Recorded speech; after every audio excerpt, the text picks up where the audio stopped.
L'arête des Cosmiques est son refuge désormais sous haute surveillance. En 1998, un écroulement de 600 mètres cubes de roches a impacté l'édifice, victime du réchauffement du climat. Depuis, les scientifiques sont à son chevet.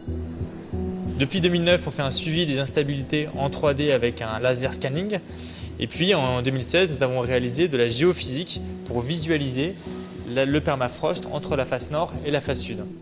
Dans l'urgence, le soutènement du refuge a été renforcé, comme c'est le cas pour environ 150 structures de haute altitude menacées par la fonte du permafrost dans les Alpes. Mais à plus long terme, il faudra bâtir autrement en s'inspirant du savoir-faire des Suisses. Les Suisses sont d'ailleurs les pionniers à avoir travaillé sur le permafrost et ils ont d'ailleurs réalisé un guide de construction sur le permafrost en 2010 qui a largement été divulgué en Suisse mais pas assez en France pour construire durablement sur le permafrost de montagne.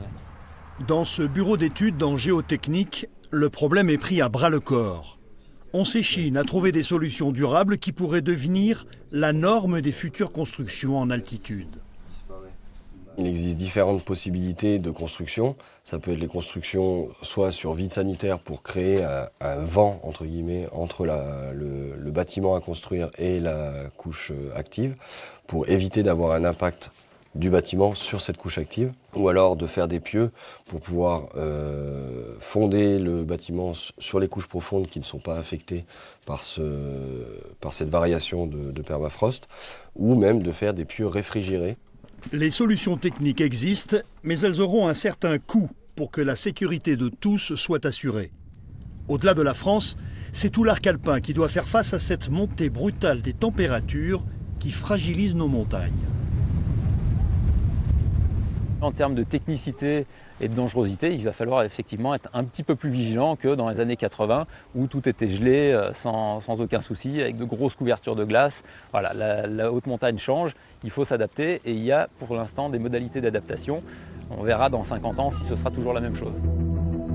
C'est clairement des infrastructures qui pourraient être amenées dans les décennies si le réchauffement continue sur ce rythme-là, à être fermé, à être démonté. Oui, ça on peut le penser.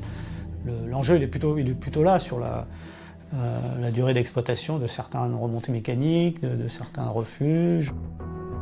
Trouver les solutions techniques pour que l'activité économique perdure, envisager l'avenir à plus long terme en construisant sur de nouvelles bases, c'est tout l'enjeu des années à venir pour que la haute montagne reste un terrain de jeu à portée des hommes.